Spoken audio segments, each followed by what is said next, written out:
This video is about to get very surgical, so stay with me.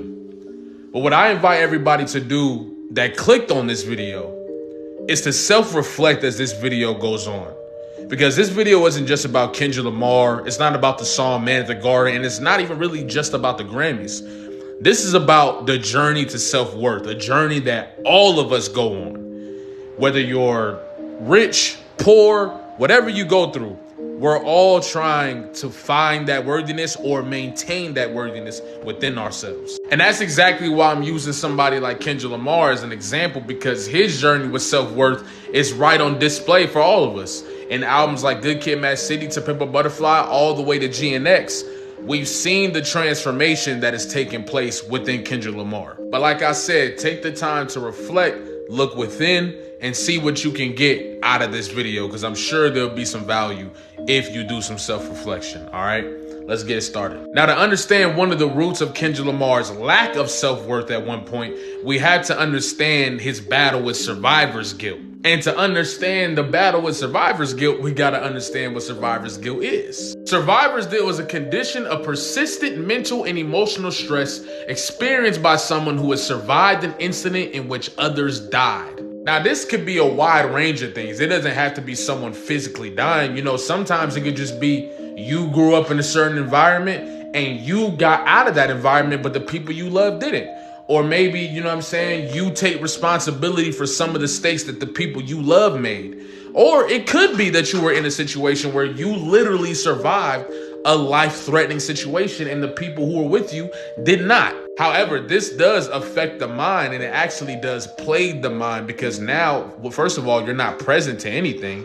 You're always in the future or you're in the past. So therefore, you're not really witnessing the beauty of the moments that you're actually in. For example, you can feel guilty, self-blaming, or feel like you betrayed the people that you either left behind or passed away. And if you're feeling those things, how could you possibly feel worthy of any achievement if you feel like you don't even deserve it because of the people you betrayed?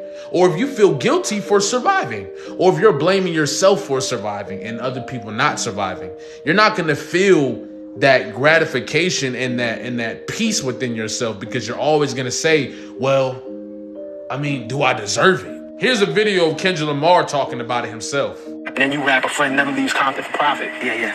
I get some serious survivor's guilt going on. It's definitely survivor's guilt. A lot of the album has that survivor's guilt from institutionalized. How can I use my influence with other cats coming into the city and me still being involved in the activities, you know, inside the streets? How can I influence that in a positive way? Now, essentially what Kendrick is saying is he feels guilty for surviving that environment.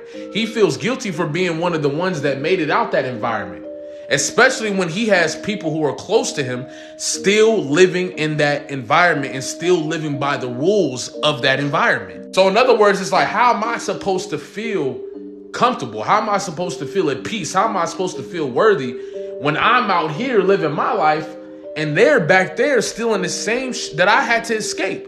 In other words, it's not fair. And do I really deserve to live this? 3 of my homeboys that summertime, was murdered.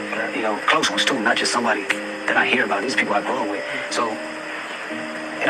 psychologically, it messes your brain up, because you live in this life, you know what I'm saying? But you still have to face realities of this. I got to get back off that tour bus and go to these funerals, you know, and go talk to my mom. Once again, it's like, I'm out here living my dreams. I'm out here, I'm one of the biggest rappers in the world. I'm getting my music. It's critically acclaimed. People respect me. I'm making more money than I ever made, etc. But at the same time, the people I grew up with are losing their lives in that same environment that I made it out of. And it's like, what am I supposed to do? Am I supposed to just enjoy what I'm doing while my friends and the people I grew up with, my brothers, are dying?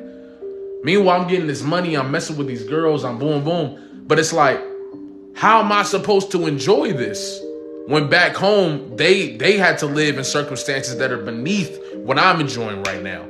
And that's where the lack of self-worth comes in. Now, I don't feel worthy of my accomplishments. I don't feel worthy of my achievements because I'm blaming myself for what's happening or what isn't happening in my community. About to show y'all another clip where Kendrick actually acknowledges his savior complex without actually saying it fully. Check this out. How can I be a voice for all these people around the world and can't reach them like I want to? And they're the closest to me. That's a trip. that's truly a trip to me. And everybody go through trials and tribulations and make mistakes, but for me personally, somebody else's mistake, I tend to fault myself. You put a lot of pressure on yourself, man. Yeah. Put a lot of pressure on yourself. A lot. Now here you see Kendrick acknowledge the fact that he blames himself for other people's mistakes, and that shows you that savior complex, that what can I do? What role did I play in this? How can I make a difference for this person? And the crazy thing is, you can't be a voice for everybody. And I think like in albums like To Pimp a Butterfly and albums like Mr. Morale, which we're about to get to, he finally recognizes I can't be a voice for everybody and I have to be responsible for my actions. You know what I'm saying? But of course, if you have a savior complex and you feel like you have survivor's guilt, you're not going to be able to separate what other people do and the responsibility that they play in their own circumstances. You might feel like because you made it out, you have the answers for them, or you have the answers for them. I think in To Pimp a Butterfly, that's what he was trying to do. He's taking his homies to places around the world. He's trying to teach them things, etc. But they don't hear it. Once they get to the White House or once they get to these meetings, they want to rob the celebrities. They can't escape the environment because they're institutionalized. No matter where they go or what they see, that's not going to make them wake up. They got to go through the work themselves. Now, we all love Michael Jackson, right? Michael Jackson is one of the greatest to ever do it, if not the greatest to ever do it, as far as just showmanship, pop star, just bigger than life energy, right? Well, there was a specific Grammys where Kendrick Lamar almost broke the record for nominations, and that record was held for Michael Jackson. But I want you to hear what Kendrick Lamar had to say about it. And then I did a little research, and Michael Jackson holds the record with 12 nominations. Yeah. You almost had the same amount of nominations as Michael Jackson for Thriller. The legend. I mean, want to go past that though. No. But what if you had 13? No. I take back. I can't fathom being as great as Michael without putting out the work. So 11 is perfect. You know, he's the legendary. I'm glad it's that. What happens? Say you do get 13. Kendrick, let's think about this. Yeah. Now, at first glance, yes, it seems, Kendrick Lamar's humble. He's respecting his elders. He's respecting the legends, of course. But there's also a sense of lack of self-worth there. Why can't you be next to Michael Jackson?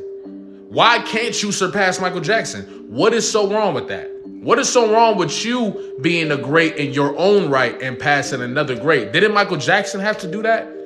But the thing is, Kendrick Lamar didn't feel worthy of being compared to Michael Jackson. He said it's because of the work, of course, but it's not that simple, okay?